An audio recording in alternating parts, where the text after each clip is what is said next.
Olá, bom dia, queridos amigos telespectadores da Rede Século XXI. Esse é o programa Você Pode Ser Feliz, chegando na sua casa agora para todo o Brasil, direto dos estúdios da Rede Século XXI. Os nossos estúdios que ficam aqui na região de Campinas, no interior de São Paulo, mais precisamente na cidade de Valinhos. Eu sou o diácono Eric Módulo, estou com muita alegria de estar nessa manhã com todos vocês aqui no programa Você Pode Ser Feliz.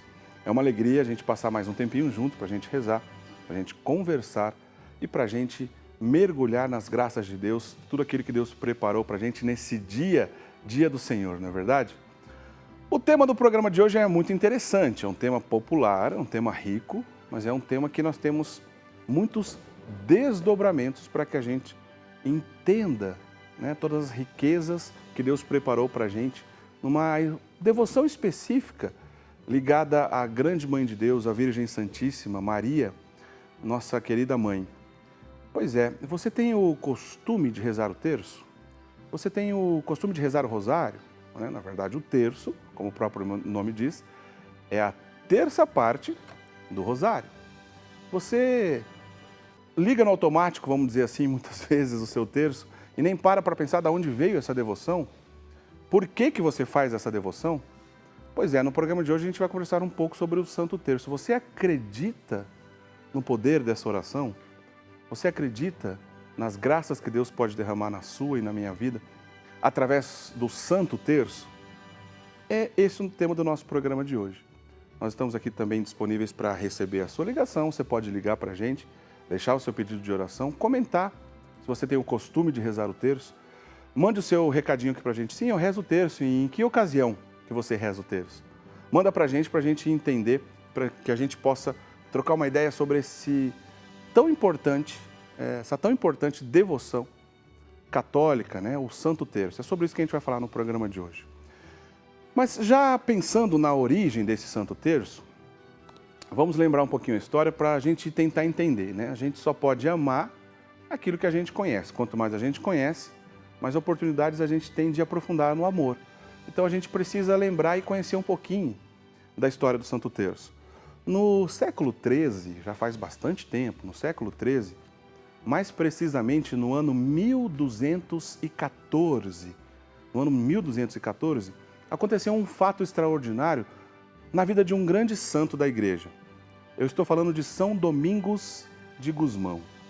São Domingos de Gusmão, que fundou a ordem dos dominicanos, né? A palavra dominicano que vem de domingo, baseado então nesse grande santo, São Domingos de Gusmão. Essa ordem religiosa na qual pertenceu São Tomás de Aquino, São Pio V, Santa Catarina de Sena, todos esses santos são dessa família religiosa dos dominicanos.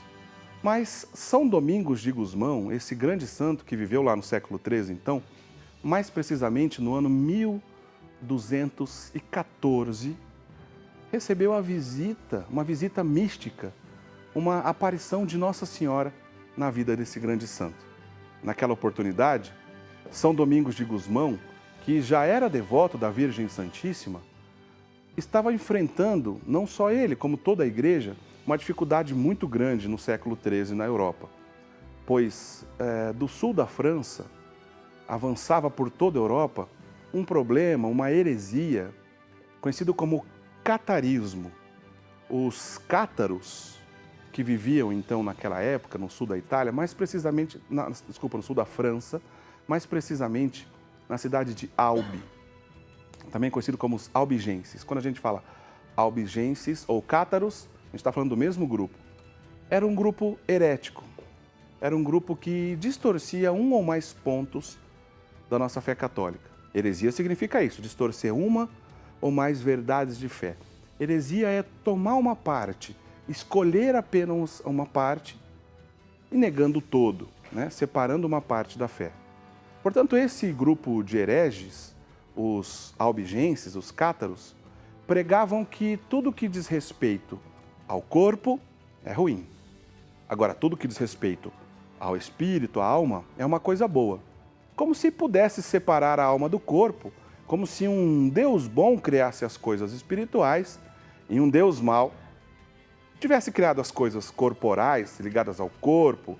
Por exemplo, o casamento dentro dessa doutrina dos cátaros, não era permitido, porque era uma união carnal, não era permitido. As mulheres grávidas, por exemplo, eram perseguidas e entre os mais radicais eram até assassinadas. Pois é, os cátaros cometiam até esse exagero de assassinar mulheres grávidas, porque, na opinião deles, tudo que diz respeito ao corpo é uma coisa ruim. Até mesmo o corpo de Cristo não podia ser uma coisa boa, porque se é corpo é ruim para aquelas pessoas. Portanto, essa heresia devastava toda a Europa. Domingos de Gusmão, que já tinha uma grande devoção à Nossa Senhora, ele era espanhol, ele foi até Roma visitar o Papa, que o Papa teria uma missão para ele. O Papa da época, o Papa Inocêncio III, disse a Gusmão: olha, Gusmão, você tem uma grande missão. Essa heresia dos cátaros que está devastando toda a Europa está atrapalhando demais a vida da igreja, pois essas pessoas são radicais, eles têm um entendimento distorcido, eles praticam essa heresia, pois não querem largar esse tipo de pensamento, odeiam tudo que diz respeito ao corpo. E São Domingos de Gusmão teve a missão de pregar. Por isso que a Ordem dos Dominicanos é conhecida como a Ordem dos Pregadores, pois os dominicanos têm a missão de pregar, de ensinar o Evangelho. E ele foi jogado no meio dessas correntes, dessas pessoas que distorciam esse Evangelho e, portanto, eram heréticos. Ele foi para pregar o Evangelho. Muitos outros santos viveram nessa época, por exemplo, São Tomás de Aquino também pregou contra os cátaros. Santo Antônio de Pádua, o grande Santo Antônio, também pregou contra os cátaros. Santo Antônio ficou conhecido como o martelo dos hereges, porque justamente denunciava o erro desses cátaros, que distorciam, como eu disse, um ou mais ponto da nossa fé católica. Esses hereges cátaros fizeram muito mal para a igreja. São Domingos de Gusmão, sábio que era, santo que era, recorreu a Nossa Senhora. E no ano de 1214, a Virgem Maria apareceu a São Domingos de Gusmão. E ela presenteou Domingos de Gusmão com uma arma. A própria Virgem Maria desce do céu e, numa aparição mística, presenteia São Domingos de Gusmão com uma arma e diz: meu filho, vai, faz o teu trabalho de pregar contra as heresias, de defender a verdade do Evangelho, de defender nosso Senhor Jesus Cristo, mas usa essa arma. Entregou a ele o que a própria Virgem Maria chamou de saltério angélico.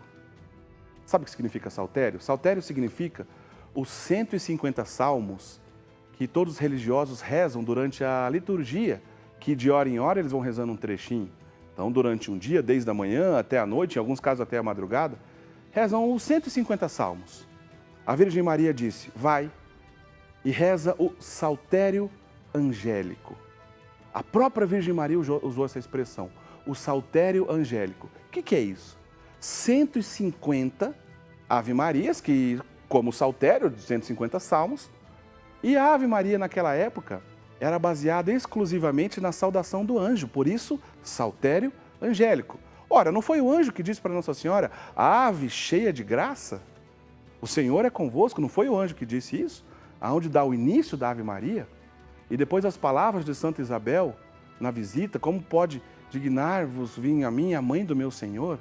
E assim foi nascendo a Ave Maria através da saudação angélica. Portanto, a Ave Maria é uma oração bíblica, é uma oração extremamente bíblica, porque vem da saudação do anjo, está lá no Evangelho de São Lucas. Esse pedido de Nossa Senhora, o saltério angélico, que depois ficou conhecido como o saltério de Maria, nada mais é do que o Santo Rosário, o Santo Terço.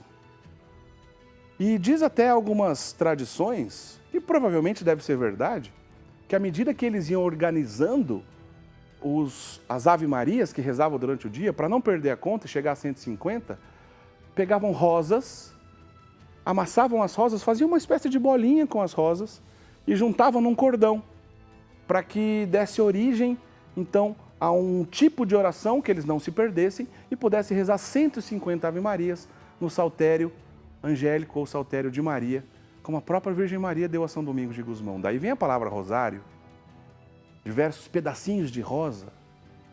E tem mais uma coisa. Eu disse que o saltério é baseado nos 150 salmos, mas naquela ocasião a gente está falando do século XIII. Imagine quantos religiosos, quantos monges que não tinham condições, por exemplo, de aprender a ler. Não sabendo ler, eles não tinham condições de ler os salmos para rezar os 150 salmos e passaram então a rezar o saltério angélico ou saltério de Maria, conhecido como rosário. A segunda parte da Ave Maria, com o passar dos séculos, a invocação à Santa Mãe de Deus, Santa Maria, Mãe de Deus, baseada no primeiro dogma relacionado a Nossa Senhora. Dogma significa verdade de fé. A Igreja proclamou 4 verdades de fé relacionadas a Nossa Senhora, e o primeiro deles é Nossa Senhora Mãe de Deus, já que Nosso Senhor Jesus Cristo é Deus, é indivisível, pois Ele é 100% Deus e 100% homem. Ela é Mãe de Deus. Jesus não pode se dividir. A súplica dos filhos, Santa Maria, Mãe de Deus, rogai por nós pecadores agora e na hora de nossa morte, foi acrescentada ao saltério angélico ou saltério de Maria, que nada mais é do que o Santo Rosário.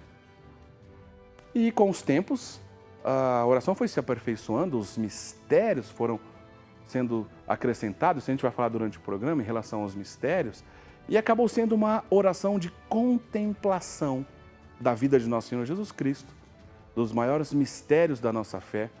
Mistério, lembra? Nós comentamos isso ontem no programa, quem assistiu. Mistério é algo maior do que a gente, é algo que a gente pode entender. Olha, com a nossa capacidade humana nós podemos ter acesso, mas mistério é algo maior que a gente, como o mistério da Santíssima Trindade. E os mistérios da nossa fé, a vida, a morte, o nascimento de Nosso Senhor Jesus Cristo, a sua missão, as principais passagens da sua vida, tudo isso a gente contempla no Santo Rosário. É por isso então que a gente reza o Santo Rosário, para contemplar a vida de Nosso Senhor Jesus Cristo e para acreditar na própria Virgem Maria, que deu o Santo Rosário como arma para combater uma heresia.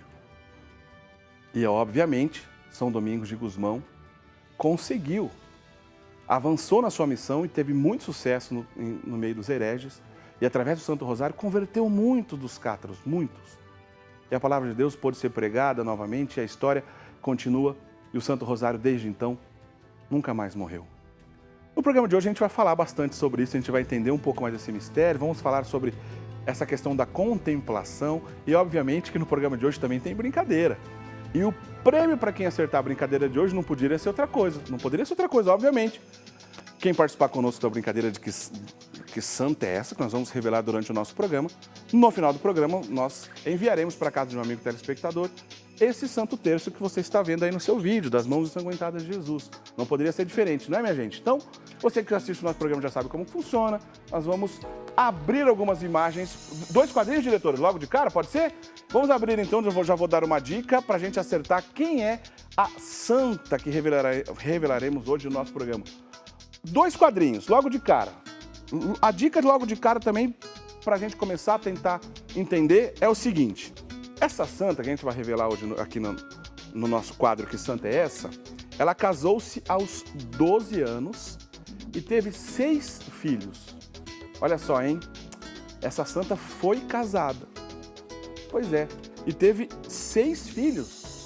Que santa será que é essa, gente? Se arrisca um palpite, faz o seguinte. Pega o telefone, liga agora no telefone que está no seu vídeo, nesse número que está no seu vídeo, liga pra gente, dê o seu palpite, fala, olha, eu acho que eu sei que santa é essa. Uma santa que foi casada, teve 6 filhos, casadas durante 12 anos. É verdade que teve muitas santas na história da igreja que foram casadas. Uma dessas está representada aqui na nossa imagem. Liga pra gente, dê o seu palpite, participe conosco, pois no final do programa a gente vai ligar para sua casa, a gente vai ouvir o seu palpite. Se você acertar, nós vamos enviar para sua casa 1/3 das mãos ensanguentadas de Jesus, que está aqui conosco na nossa bancada. Esse é o brinde do nosso programa de hoje. Que santa é essa? Eu aguardo a sua ligação, a gente vai para o intervalo, você aproveita, corre lá para o telefone e liga aqui para a gente. Daqui a pouquinho a gente volta com o programa Você Pode Ser Feliz de hoje. Até já!